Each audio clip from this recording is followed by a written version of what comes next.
নমস্কাৰ মোৰ বন্ধু বান্ধৱীসকল মান্যা কুকিং এণ্ড ইটিং চেনেললৈ সকলোকে স্বাগতম জনাইছোঁ আৰু আজি মই বনাম এটা নতুন ৰেচিপি যাৰ নাম হৈছে বাদাম দিয়া বেঙেনাৰ চব্জি আৰু এই ৰেচিপিটো খুব মানে বহুত টেষ্টি হয় বাদাম আৰু নাৰিকল দিন যেহেতু আৰু আহকচোন মই কেনে ধৰণে বনাও আপোনালোকে চাব আৰু এয়া মই বেঙেনা লৈছোঁ এইকেইটা মই ভালদৰে এতিয়া কাটি লম ওপৰৰ পাও এনেকে ফাল কৰিব তলৰ পাও এনে ধৰণে ফালি লব এনে ধৰণে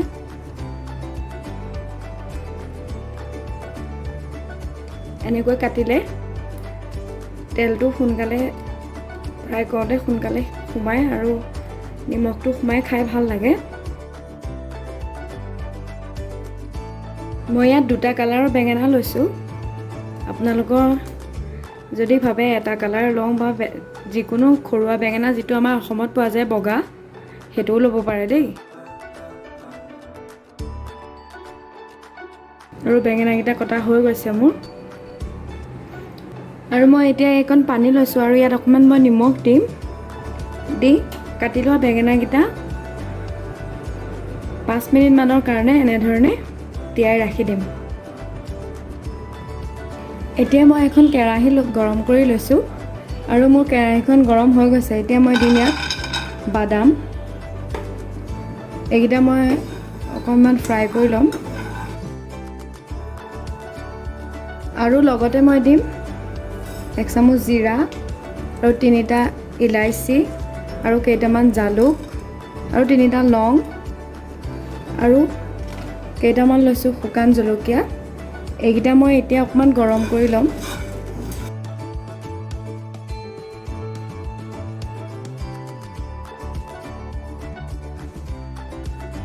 আৰু মোৰ এইখিনি গৰম হৈ গৈছে এতিয়া মই গেছটো অফ কৰি এইখিনি মই এটা মিক্সাৰ বাটি এটালৈ কাঢ়ি ল'ম আৰু মই অকণমান ইয়াত পানী দি এটা পেষ্ট বনাই ল'ম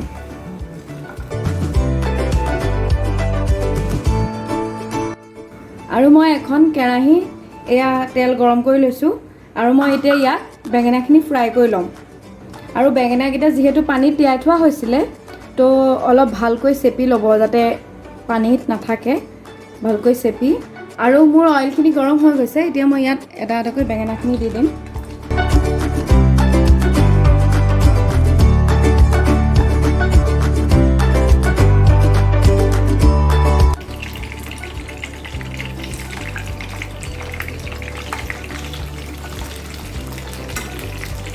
আৰু এনেধৰণে মই অকণমান সময় ফ্ৰাই কৰি ল'ম এইকেইটা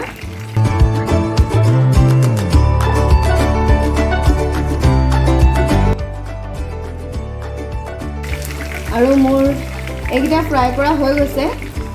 আৰু মই এইকেইটা প্লেটলৈ লৈ ল'ম ইয়াত তেলখিনি যিহেতু বেছি হৈ আছে তো মই তেলখিনি অলপ কমাই ল'ম আৰু মই এতিয়া ইয়াত দিম কেইটামান গোটা জিৰা আৰু কেইটামান দিম চফ আৰু কেইটুকুৰামান দিম তেজপাত আৰু 3টা কেঁচা জলকীয়া এনেকৈ কাটি লৈছিলোঁ আৰু ইয়াত দিম অলপ হালধি 1 চামুচ অকণমান দিম ৰেড চিলি পাউডাৰ আৰু অকণমান দিম গৰম মছলা আৰু ইয়াতে মই দিম এতিয়া অকণমান নাৰিকলৰ গুড়ি নাৰিকলৰ যিটো গুড়ি শুকান গুড়ি কিনিবলৈ পায় সেইটো ব্যৱহাৰ কৰিছোঁ আৰু মই এতিয়া অকণ লৰাই ল'ম গেছটো ল' ফ্লেমতে লৈছোঁ নহ'লে মছলাখিনি আকৌ জ্বলি যাব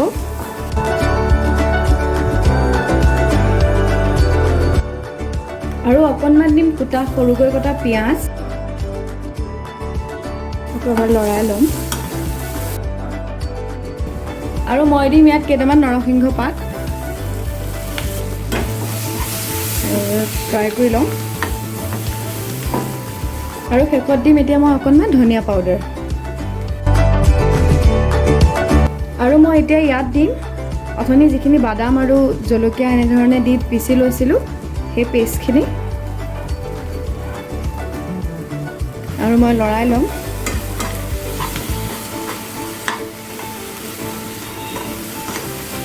এইখিনি মই এতিয়া লো ফ্লেমতে ফ্ৰাই কৰি আছোঁ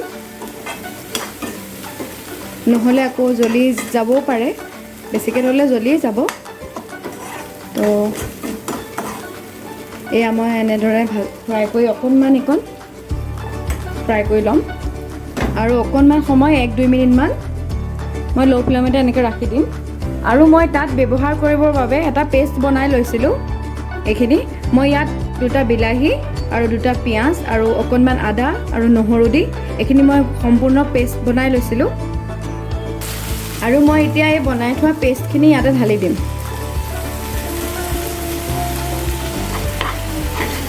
লৰাই ল'ম আৰু মই এইখিনি ল' ফ্লেমতে 2 মিনিটমান ঢাকনা মাৰি ৰাখি দিম। আৰু মোৰ এয়া 2 মিনিট হৈ গৈছে আৰু এয়া চাওক, এইখিনি এনেকৈ মই ঢাকি নিদিলেও হ'লহেঁতেন, যিহেতু মই বিলাহী আৰু পিঁয়াজখিনি একো নকৰাকৈ অকণকৈ কাটি লৈ পিচি লৈছিলোঁ, সেইটো কাৰণে অকণমান এইখিনি সিজাই লৈছোঁ। আৰু মই এতিয়া ইয়াত দি দিম অথনি ফ্ৰাই কৰি থোৱা বেঙেনাকেইটা।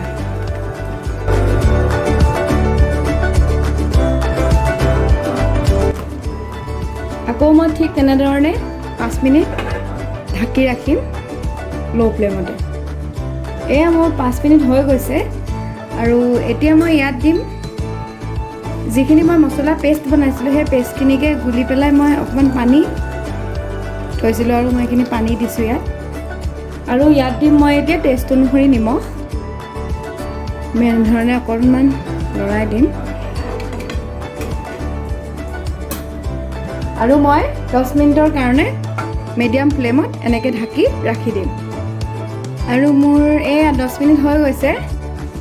এয়া চব ধুনীয়াকৈ হৈ গৈছেগৈ। আৰু মই এতিয়া দিম অকণমান কুটি লোৱা কেঁচা ধনিয়া। আৰু এয়া কমপ্লিট হ'ল বাদাম দিয়া বেঙেনাৰ ৰেচিপি। আৰু আপোনালোকে বেঙেনা ঘৰতে এনেকৈ বনাই চাবচোন, আৰু ৰেচিপিটো খুব টেষ্টি। আৰু এই ৰেচিপিটো কেনে পালে মোক কমেণ্ট কৰি জনাব, আৰু যদি ভাল পালে এটা লাইক আৰু মোৰ চেনেলটো ছাবস্ক্ৰাইব কৰি দিবলৈ নাপাহৰিব। ধন্যবাদ।